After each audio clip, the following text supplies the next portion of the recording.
Huge shakeups in Android leadership as Andy-Rubin moves on. We've got Microsoft already bringing Windows Phone 9 testing, and Google now makes its first leaked appearance on iOS. I'm Jaime Rivera, and if you're wondering why beer is not free, well, it's kind of cheap in my country. This is Pocketnow Daily.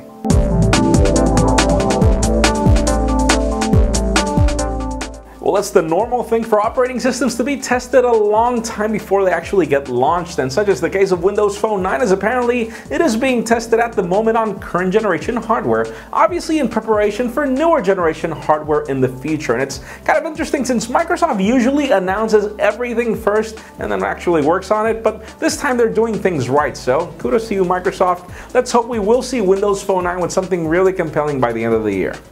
Speaking of Windows Phone, for those of you that were left curious about the Nokia Lumia 928 that was leaked yesterday, the first metallic Lumia to reach the Verizon network, well, we have the first photograph of this phone and it does look very crisp, a la Nokia Lumia 920, so we are expecting a flagship to make it to Verizon very soon, though obviously we don't have any dates. So far, sadly, the photo was pulled, but we have it for you, obviously, so stay tuned on more rumors.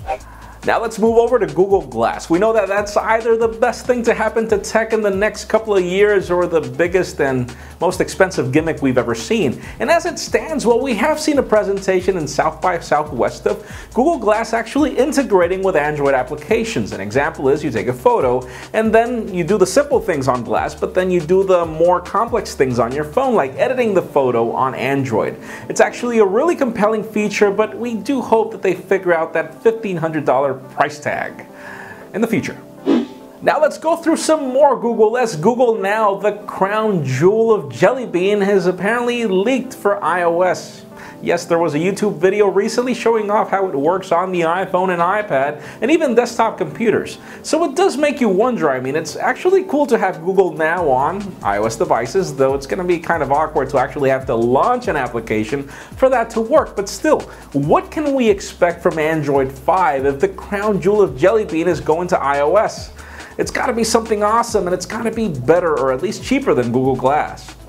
And finally, for the oh wow news of the day, there has been a big shakeup in leadership in Android and Google, obviously, where Andy-Rubin, which was not only the VP but actually the founder, designer, and pretty much maker and father of Android, is now moving on to another department within Google, and well, the Google Chrome VP is now going to take over as the head of Android. And it makes you wonder, I mean, Chrome OS hasn't really taken off as well as Android, and then we have the Chromebook Pixel, which is actually the most expensive gimmick in history after obviously Google Glass. You'd wonder what's going to go on with Android, and that leads me to the question of the day.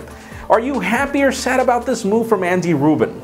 Historically, it has never worked, meaning when Steve Jobs got fired from Apple, it went downhill, and then when Ed Cooligan from Palm was either fired or moved on, well, the Palm actually went dead. And we've historically known of different cases where when the father of any project moves on, nothing actually works. But hey, we could see an exception for the first time, even though the Chromebook Pixel doesn't really give me a good vibe. So leave us a comment down below. What do you think?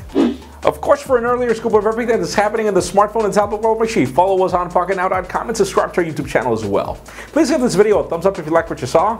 I'm Jaime Rivera. Thanks for watching, and see you tomorrow in our live hangout for everything Galaxy S4. The Galaxy S4. This is one of the most anticipated smartphones of the year, and it's also one of Samsung's best kept secrets. We've been trying to find leaks of this device for the longest time, and still we don't have much to talk about. So join us on Thursday, March 14th at 7 p.m. Eastern Time, as we will have a full hangout happening live. We will also have Brandon Miniman and Michael Fisher at the event, and Adam Lane will also be at Times Square, New York City, covering everything that happens live. So join us again on our YouTube channel. You will see links on our website as soon as this happens, so see you there.